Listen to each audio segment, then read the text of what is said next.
Okay, peeps, welcome back. So today we're going to be talking about LTCN BCHG and HZEN in addition to the other grayscale trusts and why LTCN and BCHG could be heading to all-time highs very, very quickly. Let's get it.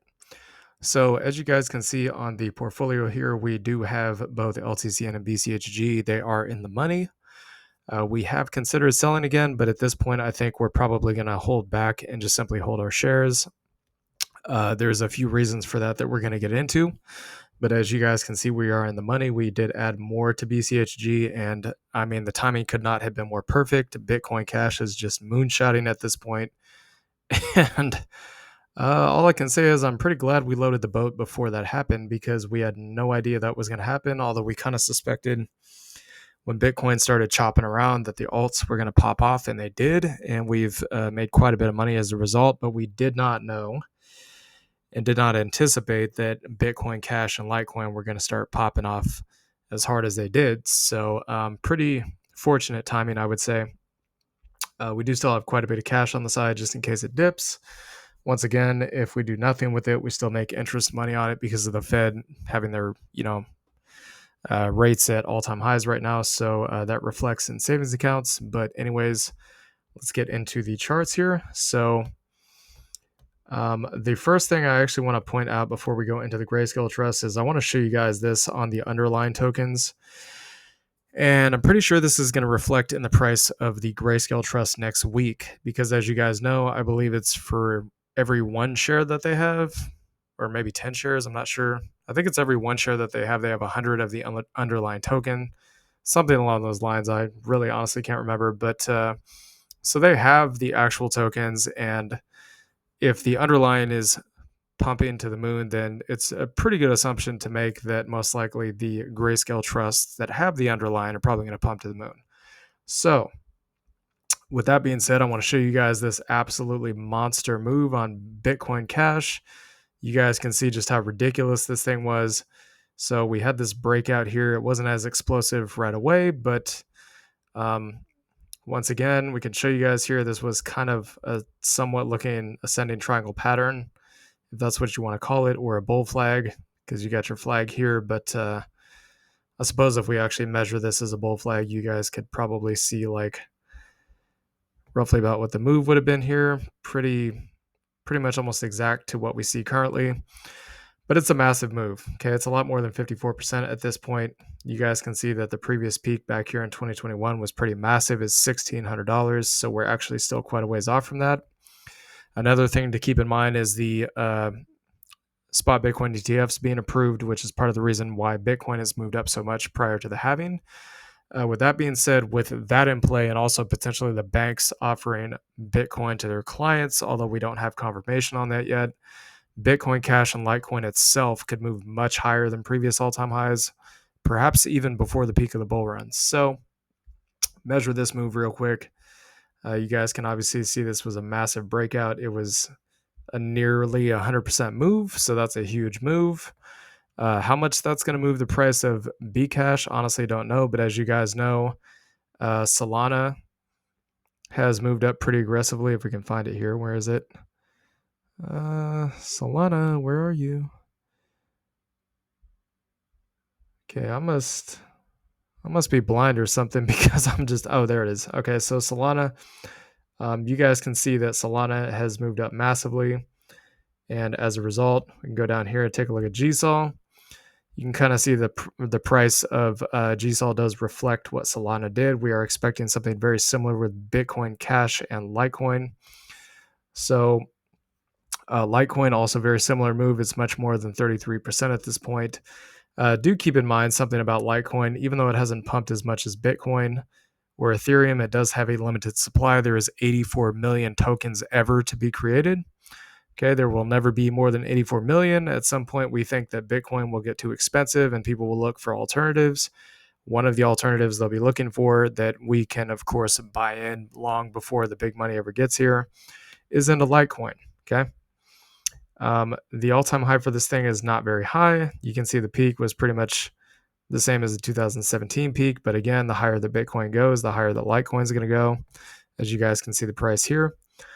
So we suspect that next week, as soon as next week, LTCN and BCHG could also be moving up. And also a quick note on Horizon. You guys can see that that is also moving up slowly but surely. About to get a triple golden cross here. You guys can see that the price is pumping. We do have some Horizon here. Actually, we'll show you. So let's move down a little bit here, see where it is. So you guys can see we have Horizon here. Our average cost basis is like $11 or something like that. And the all-time high is like 160. So pretty massive upside if we just simply hold and do nothing. But so that could also move the price of HZEN coming up. But anyways, with that being said, let's get into the actual charts here. So we're going to run through this real quick. You guys can see that the it would appear that the this could even potentially be some kind of bullish triangle pattern here, but the ascending triangle has, at least in the immediate short term, appeared to have broken bullish out of here. So the maximum target to the upside in the immediate short term is $26 or $27. Of course, it could go much higher than that. Okay. So we'll zoom out here, see what the next level is. The next level, I would say, is probably going to be somewhere roughly between $60 to about 110. So if it gets past this zone right here, it's probably going to be a pretty sharp and large move to the upside. We'll just have to wait and see on that one. The supports, just so y'all know, is same as previous videos. Nothing's changed. So HZEN, this one has already moved up massively, as you guys can see, even though Horizon hasn't really done much. So the resistance is still current. But if Horizon moves up and HZEN moves up with it, we could be heading up to roughly about this $7 to $8 level. So your support's still going to be, I would say, still between 250 to 290. Of course, you could buy in at 380. It could just go up from there. That's always a possibility. So that's kind of the support as of right now. BCHG has not had a confirmed breakout of the ascending triangle yet, but with the massive, ridiculous move we've seen on Bitcoin Cash, I would say that next week probably this thing is going to have a massive move. How big exactly, I don't know. We're still pretty new to the whole Grayscale Trust thing, so we're not real familiar, and we don't have a real strong feeling about how the price moves yet. I mean, it could move up to this target here of $7. If it goes even higher than that, I would say it's probably going to move up to somewhere around 10 to 12 bucks. Even higher than that, maybe all the way up to somewhere in that $20 range, 18 to 20 bucks. Any of that's possible, I would say, on this big move we've seen recently on Bitcoin Cash.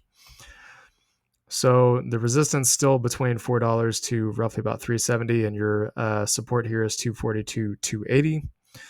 Go over to GXLM. This thing appears to be bouncing off the EMAs. It's very bullish, but of course we have this kind of resistance here, so it needs to get past that. I would still argue that, not financial advice, but a good place to buy is somewhere between 15 to 19 bucks, especially with the native crypto markets getting very frothy as of lately. You guys saw our video yesterday on the buy, sells, and dividends. If you didn't, we went over some of those positions in the native cryptocurrency, but if you can see at a bird's eye view here, you can see that some of these are really running up pretty hard.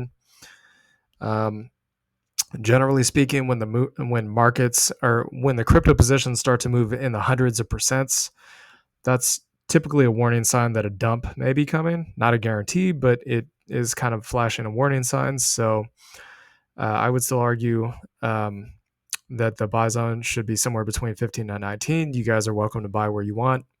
Macro support $4.50 to $12.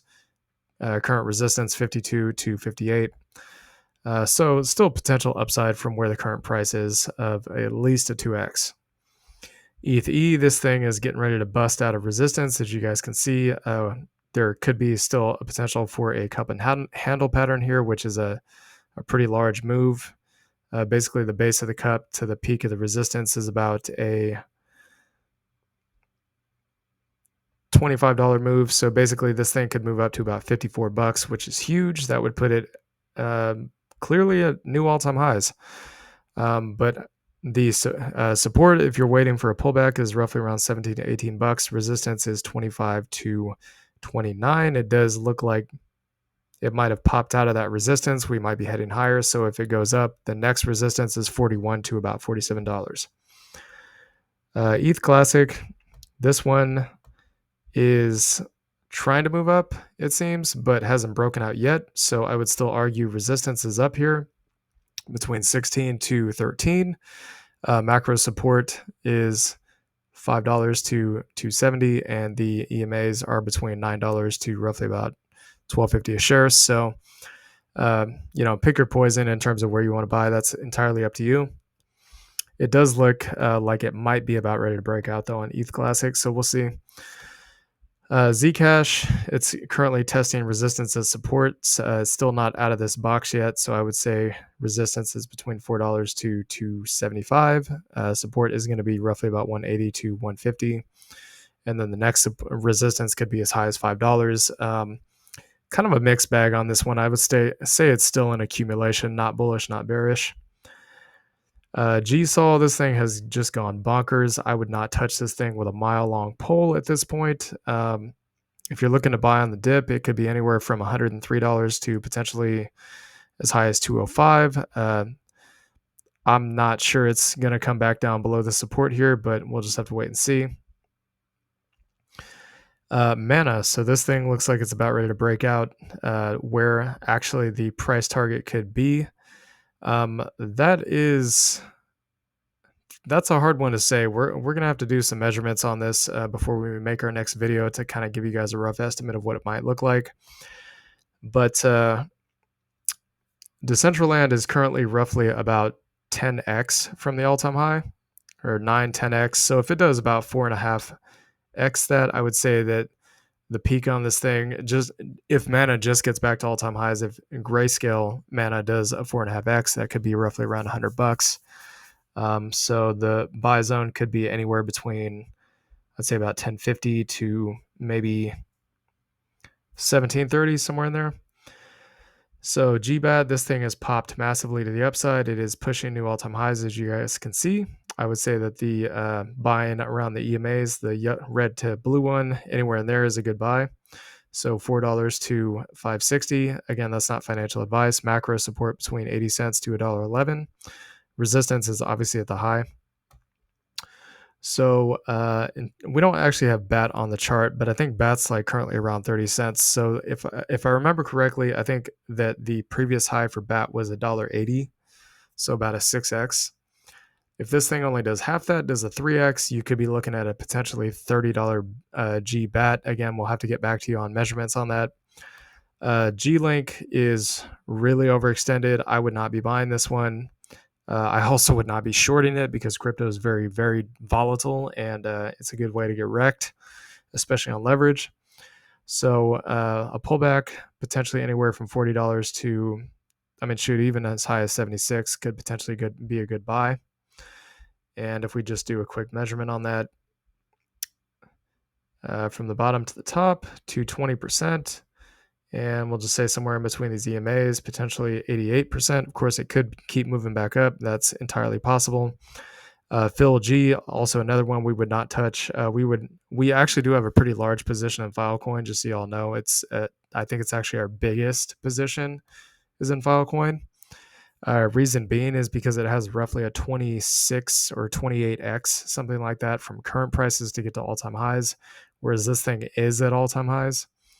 So if I was going to buy this, I'd wait to buy somewhere between 40 to, I'd say, roughly about $70 a share. That's just my opinion, of course. So we'll do the measurement here. That'd be about a 400% move from the red EMA. Of course, that depends on if you have that much patience or not. 182% from in between the yellow and the blue ones. And obviously, there's no guarantee that the price is going to come down any. It could just keep going up. Kind of depends on what Bitcoin's going to do, so we'll have to wait and see on that one. So GLIV, it does appear that this thing has broken bullish out of this what looks to be like a bull flag. So the target for that is 34.60. This thing could be moving up from there. I would not buy at this point. That's just my opinion. So the potential buy zones could be anywhere between $11 to maybe about $16.50. That's roughly where that support zone is. And then the macro support is 192 to about 380. If we just measure from the zone here all the way up to where the target is, it's roughly, I'd say probably about 180% at that point. Between the EMAs to the target, roughly about 101%. Do understand that if you're buying things like GSOL and stuff like this, this is just coming from personal trading experience. If you're buying way up here at these prices because you're FOMOing in, because you think, oh my God, I missed the run. Like, what am I going to do? I just buy in now and hope it keeps going up. I mean, that's not a good strategy, guys. That's just my opinion. You can do what you want, but the risk is very high when there's a move like this that you could get dumped on. And people tend to buy all the way at the top and then freak out when it dumps. I mean, look at how big this dump could be. It could be 71%. That's huge. If you put $1,000 in, do you really want to see at the top? I should say, do you really want to see your initial investment go down to 300? Probably not. No guarantees, of course. Could keep going up. We really don't know. We'll just have to wait and see. So, anyways, hope you all enjoyed this content. Please like, comment, and subscribe, and we'll see y'all later. Peace.